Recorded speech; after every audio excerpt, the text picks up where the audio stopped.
Enfin, du ciel bleu et un beau soleil, des moutons, du pissenlit, des pâquerettes. La cassière n'est pas encore fleurie là-bas.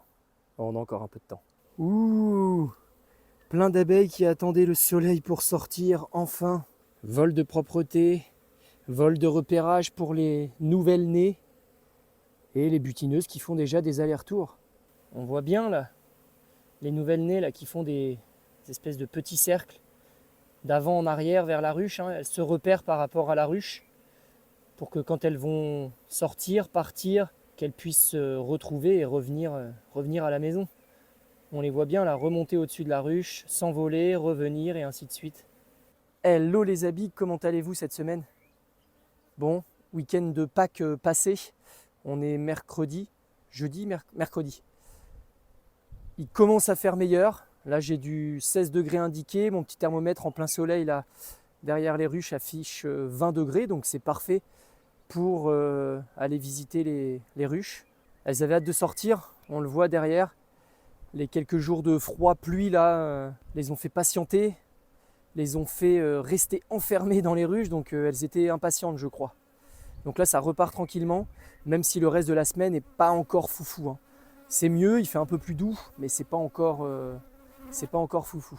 Donc cette semaine, on fait l'état des lieux des essaims créés. J'en ai recréé 2 en plus. Donc on va vérifier s'il y a des cellules royales aussi.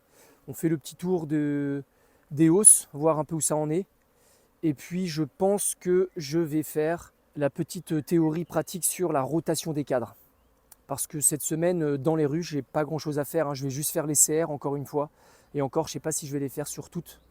Et puis voilà, j'attends que les hausses se remplissent maintenant. Je fais les CR tant bien que mal, tant que je le peux. Et puis j'attends tranquillement la récolte de printemps. On a encore un peu de temps, mais bon, comme je ne veux plus m'agrandir, je ne peux plus libérer de l'espace, dégraisser, j'aime toujours pas ce terme, les ruches qui sont bien populeuses pour en recréer d'autres à partir de ces cadres pris dans les ruches. Donc je patiente. Allez, j'en dis pas plus. Let's go!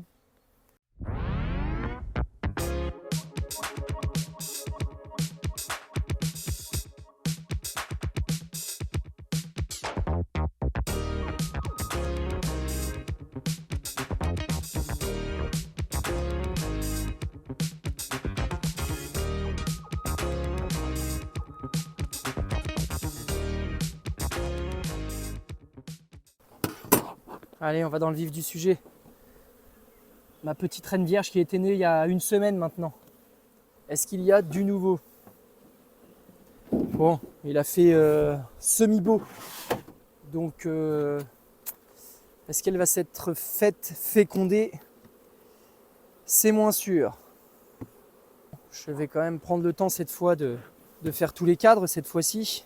L'avantage quand elle n'est pas sur 10 cadres, c'est que je peux retirer la partition et visiter en décalant ici au fur et à mesure et remettre la partition de l'autre côté. Ça évite de devoir en retirer. C'est pas mal. Alors, c'est parti. Ouh, elles ont ramené de la nourriture. Ouais, c'est plein. C'est plein, c'est très bien ça. Bon, là, je prends le temps, du coup, il fait bon. Donc, je prends le temps de regarder si je vois ma reine.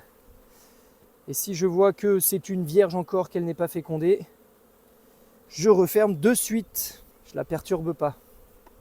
Je la perturbe déjà assez comme ça en ouvrant. Beau cadre de pollen ici. Ce qui est normal, en général. Elle n'est pas sur les cadres de rive. Ça peut arriver, mais c'est rare. Alors ici, il y a, tiens, étonnant, une ébauche de cellule royale que je n'avais pas vue. Elle n'y était pas la semaine dernière. Je dis des bêtises, elle y était peut-être.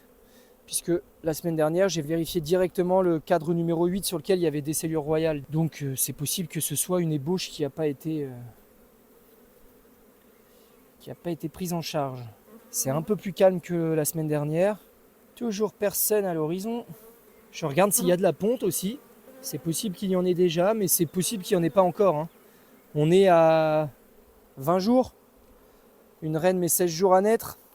On a 21 jours. Une reine met 16 jours à naître, le temps de se faire féconder, de commencer à pondre, etc. Je pense que je suis à peine trop tôt. Ouais, toujours pas de ponte. Alors là, l'idée, ce serait juste que je vois s'il y a bien une reine. Je me contenterai de ça. Toujours pas de reine à l'horizon. Mais il doit y en avoir une parce que ça n'a rien à voir avec la semaine dernière. Elle tient le cadre. C'est super calme. Donc il y a au moins une vierge, je pense, qui a sécrété ses phéromones pour détendre tout le monde. C'est moi qui suis trop impatient. Hein. C'est pour faire un suivi hebdo, mais s'il n'y avait que moi, je ne l'aurais pas ouverte là. J'aurais attendu encore la semaine prochaine, mais bon.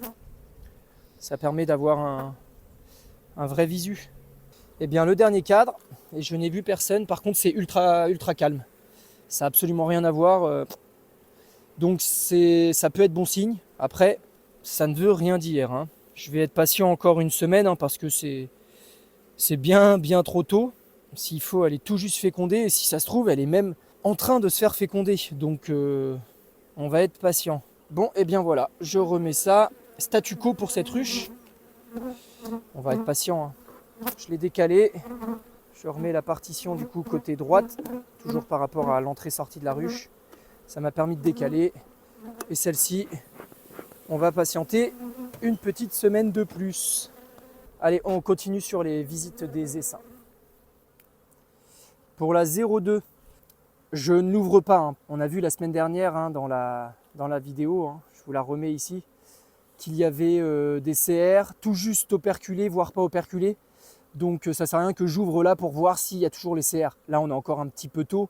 La vierge n'est pas encore née normalement, donc ça ne sert absolument à rien que j'ouvre. Idem, hop, on se déplace. Tac. Idem pour la 01. C'est pareil, on avait vu qu'il y avait des CR. J'en avais sélectionné 2 ou 3. Et la même chose, donc je patiente, je ne l'ouvre pas, ça ne sert à rien. Je vais plus les déranger qu'autre chose, donc c'est pas très utile. Ce qu'on va faire, je continue de marcher, c'est ces deux-là. On va regarder s'il y a eu des CR de créer, de prise en charge pour ces deux nouveaux essaims. Ça, c'est ma petite ruchette polystyrène qui est très vieille. Je m'en sers normalement pour récupérer les essaims quand j'arrive à en avoir dans la haie derrière ou dans la forêt juste en face, quand j'arrive à les récupérer. Comme c'est léger, pour récupérer, c'est mieux. Mais comme j'ai pas d'autres ruchettes, que je n'en veux pas d'autres, parce que je ne veux pas faire d'autres essaims, j'ai utilisé celle-ci. Alors oui, je ne veux pas d'autres essaims, en effet. Vous allez me dire, bah, tu veux pas d'autres essaims, mais tu crées des essaims dans des ruchettes. Alors oui, je fais ça juste dans le cas où j'ai des ruches en production qui essaiment. Comme ça me permet de pouvoir réintroduire une reine, voire un essaim en fonction hein, de la taille de la colonie qui reste, dans des ruches en production. Ça m'évite de devoir attendre un mois, le temps de réélever une reine, le temps de la féconder, le temps que la colonie reprenne son rythme. Ça m'évite de perdre un mois. Voilà pourquoi je fais des essaims dès le début de saison. C'est vraiment pour avoir des reines de secours, des colonies de secours. Allez, on va visiter ces deux essaims. Bon pareil, je vais faire assez vite là. Hein. Je vais faire assez vite. Ça, c'est une ruchette que je m'étais faite moi-même au tout début. C'est pas la meilleure des ruchettes, mais elle a toujours bien fonctionné. Elle me dépanne bien. Je suis nostalgique, je la garde. Que sur 4 cadres. Ça me suffit. Et donc, qu'est-ce qu'il en est? Là, je vais aller assez vite, hein, comme d'habitude. Un beau cadre de réserve. Là, il y a une petite CR qui a été prise en charge, mais je n'en veux pas en rive. J'espère que c'était pas la seule. Sinon, eh ben, bravo l'apiculteur. Ok, cadre de rive. Bon, bah là, identique, hein, comme il y a une partition qui a que 4 cadres, je décale tout par ici. Ça m'évite d'avoir à manipuler 2 fois. Ici, qu'est-ce qu'il en est? Oui, une belle CR ici, 2 belles. Bah, je vais les laisser côte à côte. Ouh, il y en a même 3, 4. Bon, parfait. Allez, je me dépêche. Celle-ci, je l'enlève. Celle-là aussi. Est-ce qu'il y en a dans le couvain? Non. Bon, il y a des belles CR ici. Je vais les supprimer. Celle-ci aussi et celle-ci aussi. Voilà. Il y en a 2 belles ici. Je les laisse. Je regarde rapidement de l'autre côté. Il doit y en avoir quelques-unes. Oui, 2 ici aussi. Je les supprime aussi. Voilà. Est-ce qu'il y en a en plein centre du couvain? Non. Parfait. 2 belles cellules royales ici. Voilà, juste ici. Eh bien, ce cadre-là, je ne le manipule pas plus. Je le remets ici. Je laisse les nourrices s'en occuper. Je décale ces deux-là. Je vérifie quand même, parce qu'il y avait un cadre de couvain aussi ici, mais ça n'a pas l'air. Non, ce cadre-là, c'était du couvain presque naissant, donc normalement, elles n'ont pas pu réélever dessus parce qu'il n'y avait pas beaucoup d'œufs. Ouais, il n'y a rien du tout, il y a un peu de mâle. Il y a du couvain prêt à naître là. Et on est bon. Allez, pareil. Je fais attention parce que sur l'autre cadre, il y a les CR, que je les casse pas. Parfait. Et le cadre de rive qui me sert de nourriture. Oui, il est un peu foncé, c'est pareil. Je vais le changer d'ici la fin de saison. On va faire un gros renouvellement de cadre si je peux. Et je referme. Donc 2 cellules royales sur le cadre numéro 5. Il faut que je me le note. Allez, la polystyrène. C'est pas le top ça. La polystyrène, je suis pas fan. Ça colle un peu de partout, c'est pas facile à enlever. C'est pas tip top. Donc là sur 4 cadres aussi, j'avais mis un cadre à bâtir. Oui, je sais pas pourquoi j'ai fait ça, c'est pas très utile maintenant. C'est pas très utile maintenant. Tant pis, il est là. De toute façon, vu le temps, ça ne va pas les refroidir plus que ça. Allez, pareil, j'essaie d'aller assez rapidement. Ça devrait être le cadre de nourriture, oui, avec beaucoup de pollen, du nectar au-dessus, une cellule royale ici que je vais enlever. Pareil, j'espère que ça n'était pas la seule, sinon, bravo l'apiculteur. Alors, est-ce qu'il y en a ici? Oui, il y en a une petite ici. Eh bien, j'en ai qu'une par ici pour l'instant. Je vais quand même aller voir sur les autres cadres avant de la retirer parce que sinon, ça n'a pas marché pour cet essaim. Alors, qu'est-ce qu'il en est sur ce cadre? Ah, c'est bon, il y en a ici. Parfait. J'en ai 2 belles ici qui sont déjà operculées en plus, qui sont fermées. Donc, je vais refermer de suite. Ok, je vais pouvoir retirer sur la CR sur l'autre cadre. Je vais laisser ces deux-là, c'est très bien. Je vais juste vérifier le rive pour être sûr que j'avais pas mis un cadre avec des potentielles cellules royales. Non, c'est qu'un cadre blindé de nourriture. Elle va être bien cette colonie-là, pour le peu d'abeilles qu'il y a pour l'instant. Ok, très bien. Allez, je referme. J'ai 2 CR sur ce cadre-là, sur le numéro 5. J'élimine la CR qui est ici. Ah, mais elle n'était même pas prise en compte, voilà. C'était une amusette, il y avait rien dedans. Donc, on n'était pas en danger d'avoir une reine vierge dedans. Et bien voilà pour ce qui est des visites des essaims créés. Donc 2 CR ici sur le cadre numéro 5, 2 CR ici sur le cadre numéro 5 aussi. Je me note tout ça dans mon petit carnet et on passe à la suite. Hausse numéro 1, en dessous la hausse numéro 2. Donc elles sont montées dans la numéro 2, il y a du monde, mais bon, c'est pas encore rempli évidemment. On va regarder celle-ci ensemble. J'ai regardé d'en haut. Je peux vous faire voir. Ça blanchit très bien là. Ça blanchit très bien partout. On va regarder si c'est bien operculé. Alors si on va en plein centre là, ce cadre-là il m'a l'air beau. J'essaie de pas trop le détruire. Ouais, c'est pas mal. Bon, par contre elles ont fait tout ce que je voulais pas. Pourtant c'était un ciré complet. Elles ont bâti en mâle. Bon, on va prendre l'exemple du cadre à côté qui est tout neuf aussi. Ah ouais, voilà, là ça commence à être un peu plus intéressant. Voilà, en cours d'operculation là bien operculé et le reste est presque terminé d'être rempli. Ah, c'est embêtant ça quand elles remplissent en mâle comme ça. Celui-là il est très très beau. Waouh, punaise. Ouais, lui il est presque operculé. Si elles n'avaient pas bâti en mâle en bas, je pense que le cadre il serait complètement operculé. Je sais pas pourquoi ils ont fait ça. Comme quoi, je mets du ciré complètement, mais ça ne les empêche pas de bâtir comme elles veulent. Voilà, bon, c'était pour faire une petite visite des hausses. Ça se remplit, ça se remplit. Ok, passons maintenant à la théorie sur la rotation des cadres. Pourquoi, quand, comment? Pourquoi changer les cadres? Plusieurs points. Premier point, au fil des années, lorsque la reine pond, lorsque les ouvrières naissent, etc., il reste des petits déchets, entre guillemets, d'opercules, de naissance, etc., d'œufs, etc., etc., ce qui fait que ça réduit au fur et à mesure l'alvéole.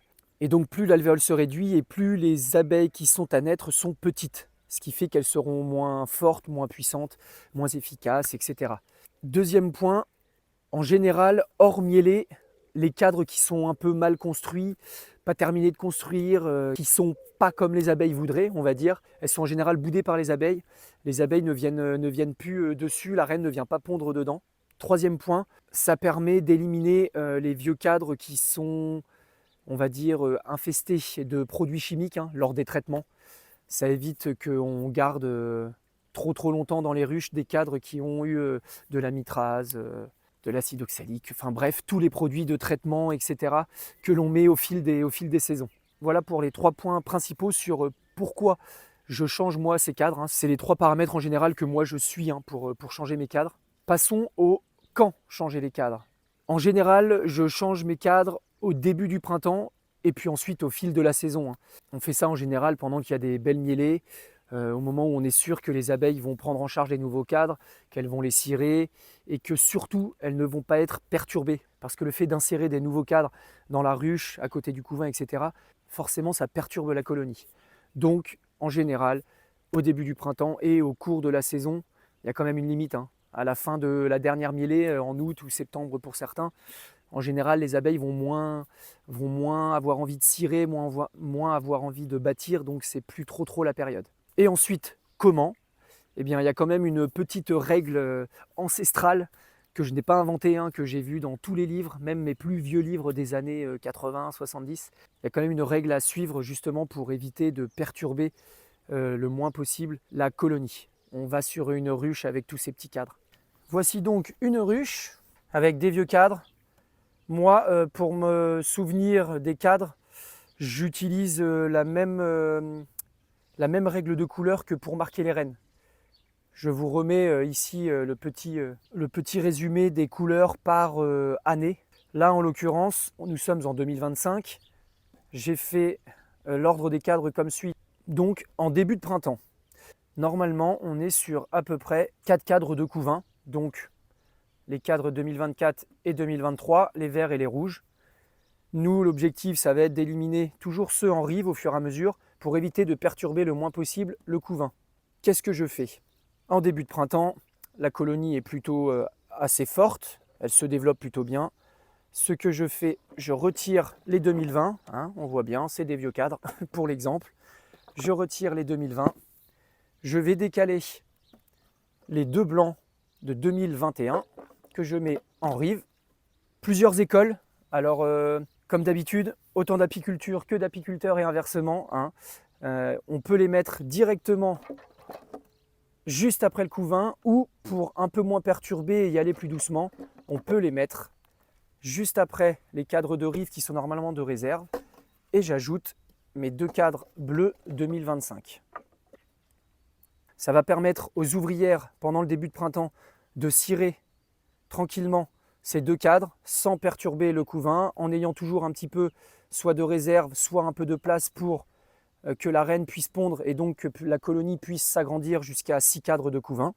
Et ensuite, un petit peu plus tard dans la saison, au mois de mai en général, quand on arrive sur 6, peut-être 7 cadres de couvain avec ces cadres-là qui ont été bâtis, eh bien, je retire mes 2 cadres bâtis, j'écarte ces 2 cadres jaunes de 2022 et j'ajoute mes 2 cadres cirés prêts à pondre normalement, juste à côté des 4 cadres de couvain initiaux.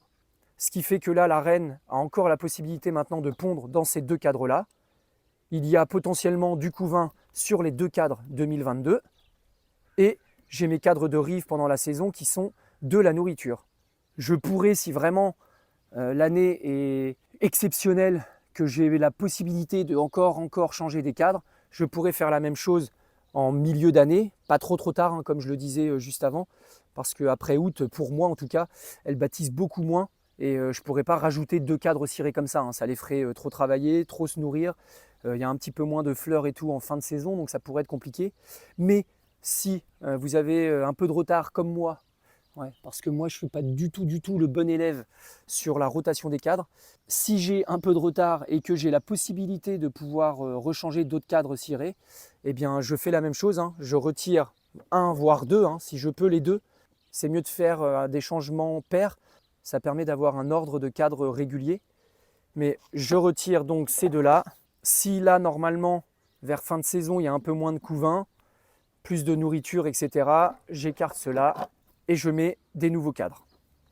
Mais on va rester sur la théorie initiale, qui est la plus parlante, c'est ce cas-là. Donc voilà pour la première méthode, c'est celle que j'ai le plus lue, c'est celle que j'ai le plus vue, c'est la plus logique.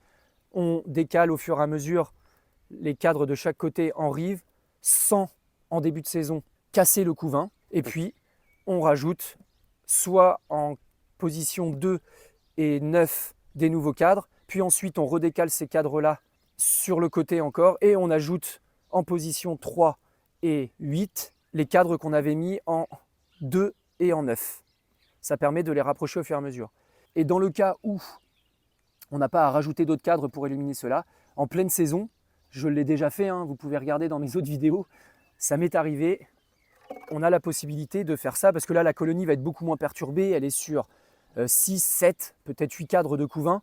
On peut écarter ces cadres 2023, on peut écarter ces cadres 2024 et rajouter ces cadres 2025 en plein centre. Normalement, comme je suis à peu près bien la méthode de elles sont bâties ici, les cadres sont bâtis ici, je les remets juste après le couvain pour que la reine puisse commencer à pondre. Normalement, ce sont des cadres qui sont de couvain avec un peu de réserve, etc. Là, je peux les mettre en plein centre pour décaler de nouveau mes cadres 2024, mes cadres 2023, 2022 et 2021.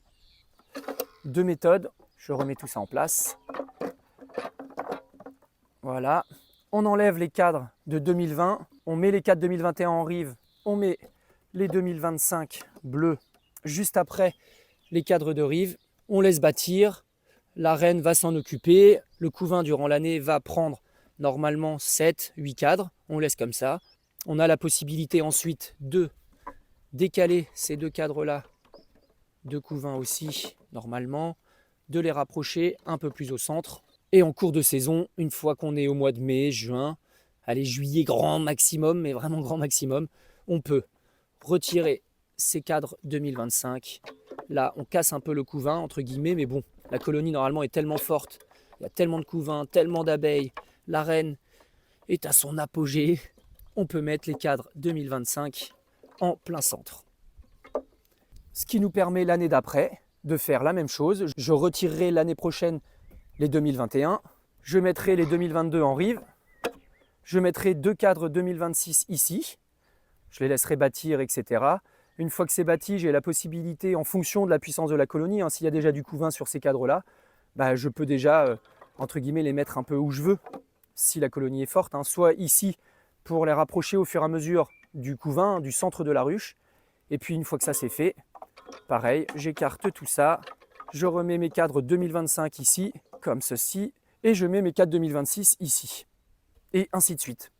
Normalement, si je fais comme ça, j'effectue une bonne rotation de mes cadres. Mais donc, comme je le disais, et puis vous pouvez le voir surtout sur mes vidéos, je ne suis pas du tout le bon élève sur la rotation des cadres. Je change rarement 2 cadres à la suite dans mes ruches.